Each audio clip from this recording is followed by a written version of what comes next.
Sector legal que justamente aquí en la revista Tapi sé que es de mucha importancia para usted y lo espera con ansias, así que le voy a dar la bienvenida al doctor Arancibia, que como siempre está como cada jueves. El doctor viene cada jueves y yo digo, ya pasó la semana volando, lo veo y yo digo, por fin es fin de semana. Doctor, muy buenos días y gracias por su visita. ¿Cómo está? Muy buenos días, aquí prestos para ayudar y bueno, ahora vamos a informar. Vamos a hablar de un tema muy importante, justamente que esto es algo muy común que pocos saben y necesitamos también, ¿cómo se dice?, interiorizarnos en este tema. El tema del anticrético, doctor. Hay muchos problemas cuando se da este tema del anticrecista, no te ha devuelto. ¿Cómo comenzamos? Para comenzar, ¿qué es un anticrético y cómo funciona, doctor? Bueno, es un documento que se genera mediante una minuta, ¿ya?, que es ley entre partes, en la cual se da un monto de garantía por el uso de un bien inmueble que se puede reflejar en un depa o en una casa completa o en cuartos. Ya, ¿cuáles son los derechos y obligaciones que tiene tanto el que da el anticrético, como el anticrecista, como el arrendador, se dice, si no me equivoco, anticrecista y el propietario? Y el propietario. Bueno, las obligaciones del propietario es mantener, ¿no?, que el inmueble no tenga ninguna falencia, digamos, que las calamidades se van a agujeren. Entonces, como es su propiedad, entonces tiene que ser arreglar o alguna rajadura o algún tema de humedad, digamos, es ya del propietario, que tiene que dar una vivencia al que la ha dado, ¿no? Sin embargo, también tenemos que tener en cuenta que el anticrecista, ¿no?, que es como un inquilino, pero que ya tiene como una garantía de dinero fuerte, tiene la obligación en sí de ya directamente, cumplir con las obligaciones. Bueno, hay veces, digamos, en un contrato de anticrético puedes colocar restricciones, claro, como también tener el uso, goce y disfrute, ¿no?, de este bien inmueble. Es en el sentido de que tampoco, digamos, pueden tener unas reglas muy disciplinarias dentro de un inmueble. Esto va en el sentido de que es un contrato y se está dando una garantía también. Doctor, ¿es necesario el registro de un anticrético? Bueno, sí, ese es en sí el requisito más fundamental, que muchas de las personas que por ahorrar exacto, o hay veces por ahorrar demasiado, hay personas que se hacen su mismo contrato, que lo pueden bajar, digamos, de una página del internet, que lamentablemente estos caen muchos en estafa, o que el mismo propietario, digamos, aprovechando de ese tema, les ofrece hacer el contrato. Sin embargo, no, tienen que tener un abogado de confianza y hay que tener en cuenta, y siempre, ¿no?, yo ya tengo varios procesos sobre estos temas, en la cual las personas lo hacen mediante un documento privado de anticrético, que no corresponde. La ley y claramente nuestro Código Civil indica que esto debe hacerse mediante una minuta de anticresis, que es muy diferente a un documento privado, y además que tiene que cumplir los requisitos. Uno, que el propietario tiene que estar debidamente identificado, y esto ¿cómo lo identificas? Con su folio real. Requisito previo: cuando uno va a conseguir su anticrético o va a la casa, tiene que pedir el número de folio real al propietario. Claro. Pues que nada y no tiene miedo, ¿no ve? Entonces, si uno le pide el número, puede ir a sacar la información rápida de derechos reales para saber si esta persona es el propietario real o son varios propietarios. Pero hay que tener en cuenta que un documento tienen que firmar los propietarios, por ahí son 4 hermanos, entonces los 4 hermanos tienen que firmar, y ahí ves las personas por hacer estos saltos, ¿no ve? Y ya directamente la desesperación de conseguir una vivienda, lamentablemente se hacen estafar. Ahí estamos hablando de este tipo de casos, pero ¿y qué pasa también a la inversa? Por ejemplo, hay casos y se ha visto que hay personas que ya están en anticrético un año, es un año voluntario, no, un año forzoso y un año voluntario, ¿no? Voluntario, legalmente. Generalmente Sí, ¿no? Generalmente es eso.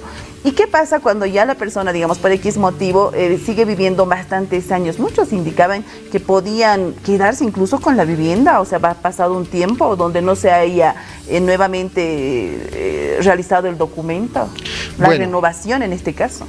En sí, sobre esto, digamos, un anticrecista que se está quedando mucho tiempo, se tiene que tener en cuenta que el documento de anticresis tiene que especificar tanto la duración como también especificar que se va a renovar finalizando este documento. En caso de que, digamos, se torne, ¿no?, áspera entre el anticrético y el propietario, lo que tienen que hacer el propietario ya directamente es presentar una demanda por cumplimiento de contrato previa conciliación. Esto en el sentido de que ya ha finalizado la temporada y se le va a notificar. En caso de que no comparezca, se va a hacer un proceso ordinario de cumplimiento del contrato, en la cual, si se da por probada la demanda, ya directamente el juez mandará una orden de lanzamiento para sacarlo anticrecista, pero a la misma vez también va a pedir que el propietario haga en los depósitos judiciales, pague el monto que se le ha dado como el anticrético y entregar, ¿no?, la vivienda, le pedirá también entregar la vivienda al anticrecista en las mismas condiciones que se le ha dado. Entonces es muy importante también hacer la renovación del contrato acabado el tiempo estipulado en el debido contrato que firmaron antes. Sí. Caso contrario, hay esta posibilidad, doctor, nuevamente lo reitero, porque yo he escuchado bastantes casos donde decían, no, ahora ya no quieres salir de la casa. Tengo una persona, le he dicho, te devolveré el dinero, te devolveré tu anticrético, pero no quiere salir. Se ha quedado ahí que dice que no se la puede retirar o botar o sacar de la vivienda. Bueno, es efectivo el tema de que la voluntad se tiene que dar por ambas partes. Y en esta parte, digamos, al haberse, digamos, esa asperosidad, digamos, entre el propietario y el anticrecista, ya directamente se tiene que hacer una conciliación, y si no viene a la conciliación, ya directamente formalizar una demanda en la cual también va a pagar los daños y perjuicios de este anticrecista. Como asimismo se le va a retener objetos, esto con el fin de que el inmueble entregado tiene que estar en las mismas condiciones, pero también va a tener que pagar los daños y perjuicios, que son los pagos de honorarios de abogados, como también las costas y costos que el juez va a determinar al finalizar. Ahí está, entonces ambos tienen que tomar sus recaudos necesarios y en este caso, como lo decíamos, ¿qué es lo más importante para una persona que quiera justamente dar en anticrético? Bueno, cuando una persona quiere adquirir sobre todo un anticrético y evitar las estafas, lo primero es pedir el número de folio real, ir a sacar a Derechos Reales la información rápida de este folio real, verificar si realmente es el dueño, que no tenga hipotecas, que no esté en remates, que no tengan opciones preventivas. Posteriormente ir a un abogado de confianza en la cual tienen que estar los nombres de los propietarios, como también de ustedes el anticrecista. Asimismo, el objeto de este contrato tiene que indicar el monto y el folio real de esta propiedad. Y muy aparte también tiene que haber una cláusula que esta minuta de anticrético se tiene que ya directamente inscribir en Derechos Reales. Y asimismo no les van a dar un reconocimiento de firmas el notario. Tienen que tener en cuenta que de esta minuta va a salir un testimonio de anticrético, que es muy diferente. Por eso no se puede hacer un documento privado de anticrético. Es también para su defensa legal y además la seguridad, como también el propietario tiene que colocar las cláusulas establecidas de tal vez prohibiciones que tal vez indiquen, ¿no? Y también tener en cuenta que el propietario también tiene que colocar una cláusula en la cual indique que se va a renovar al finalizar este contrato, se va a hacer una nueva renovación en tal fecha.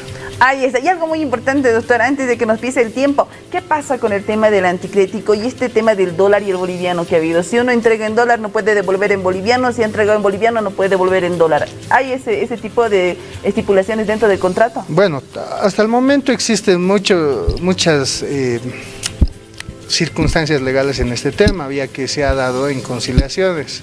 Si en la conciliación ambas partes aceptan un término intermedio, ya que más antes el dólar estaba 6.98, pero actualmente está entre los 10 bolivianos, podemos, digamos, quedar en una conciliación en la cual se quede en un punto intermedio donde el propietario devuelva es en bolivianos. Como también existiría la devolución en dólares y asimismo también se tendría que tener en cuenta la voluntad de ambas partes, pero si nos vamos a juicio se va a tener que respetar el monto que es el del dólar actual.